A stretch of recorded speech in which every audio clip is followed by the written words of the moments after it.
If you knew what I knew, you could get 10 million subscribers within 6 months. Man, talk about a bold promise to kick things off, right? Welcome to The Explainer. Right out of the gate, we're starting with a quote that completely shatters the whole myth of just getting lucky on the internet. Because explosive growth, at least according to the biggest creator on the planet, is purely about knowledge. It's not magic. It's definitely not a lottery ticket. It's a system. But hey, before we get too starry-eyed about those 10 million subscribers, we are going to have to shatter some beginner egos with the harsh reality of starting out.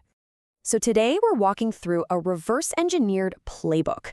Think of this as a masterclass designed to totally demystify the algorithm by using the exact strategies, the failures, and the psychological insights of Mr. Beast himself. We're going to break down the actual mechanics behind his relentless success, turning years of obsessive trial and error into a clear roadmap that you can actually follow. All right, here's the roadmap for today. We'll start with why your first videos will suck, move into mastering the click, and then break down the crucial first 5 seconds. After that, we'll explore why the audience beats the algorithm and wrap the whole thing up with the ultimate creator mindset.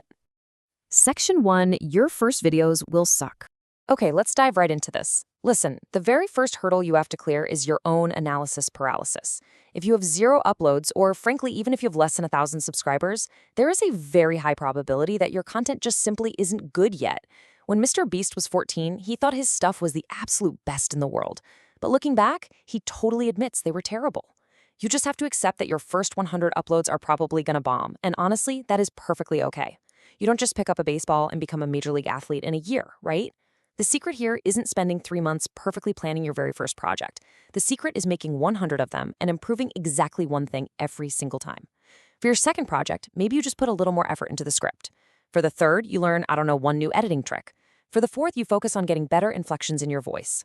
There are literally infinite ways to enhance your content, from coloring and frame rate to pacing and jokes. So stop hoping for freak luck like you're 7'5" trying to walk into the NBA. Just get to work, improve one thing, and let's talk when you reach project number 101.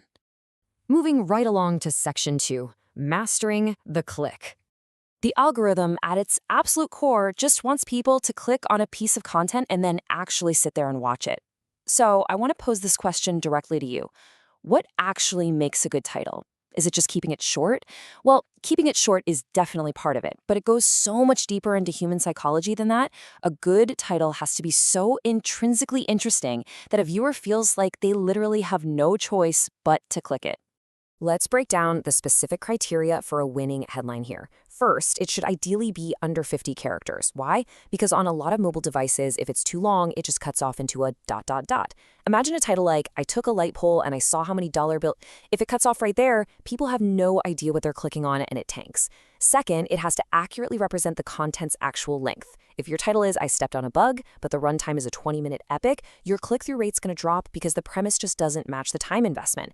And finally, extreme opinions work wonders. Saying something like Fiji water is the worst water I've ever drank in my life is going to perform incredibly well. But, and this is a big but, you absolutely must be prepared to deliver on that extreme claim once they actually click. Take a concept like a giant skateboard.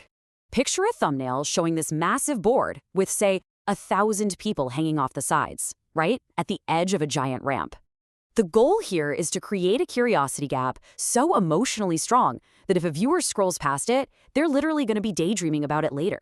You want them lying in bed at night wondering, wait, what happened to those 1,000 people on that giant skateboard? That is the exact level of emotional spike you're aiming for. Section 3, the first 5 seconds. Guys, we are living in the autoplay era now. A viewer might not even see your thumbnail anymore because the second they open the homepage, your content just automatically starts playing, which means you now have to visually convince people to click and watch at the exact same time. So to minimize a massive drop-off, you have to follow this formula to a T. First, your title sets the expectation. Then, in the very first seconds, you must assure the viewer those expectations are being met. If your title is Tether is a scam, you do not start by vlogging about your day or, shopping for your mom's birthday. You open by looking right in the lens and saying, Tether is a scam and I'm going to teach you why. Boom, expectations met immediately. Then you exceed them by offering even more value. And finally, you ruthlessly cut every single dull moment. Get multiple camera angles, keep the pacing tight, and get straight to the point. No wasted words. Okay, I want you to burn this specific number into your memory, 15%. This takes the kind of abstract concept of audience retention and grounds it in incredibly tangible, high-stakes data. What's just absolutely wild about this is the sheer compounding power it represents. Envision a retention chart for a second. If you lose 35% of your viewers in the first 30 seconds versus losing only 20% because you crafted a more strategic, hook-driven intro, that 15% difference doesn't just mean a couple of extra views. It is literally the mechanical difference between a piece of content getting 2 million views and getting 10 million views.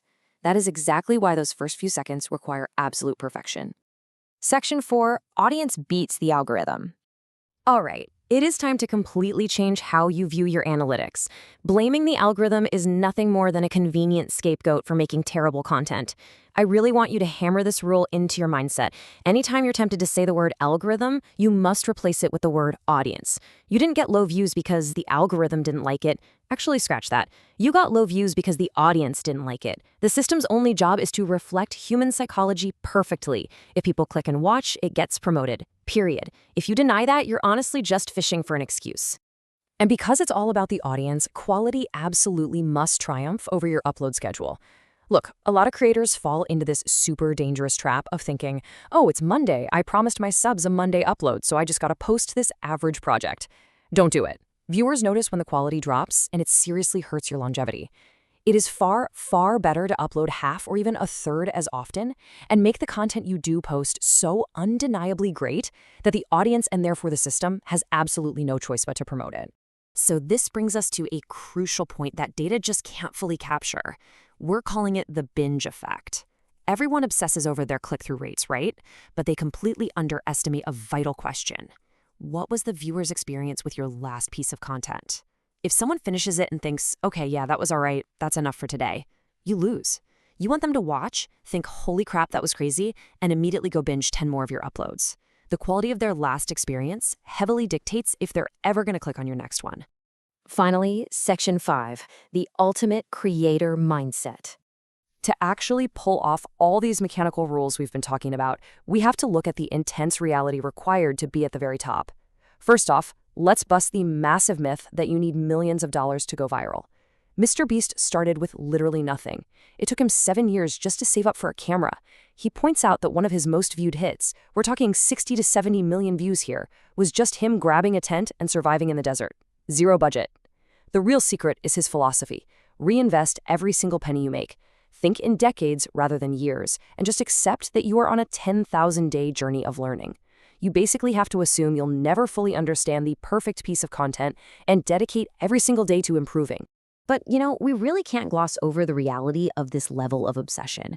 Juxtapose all the glamour of going viral with the terrifying lack of work-life balance required to be number one.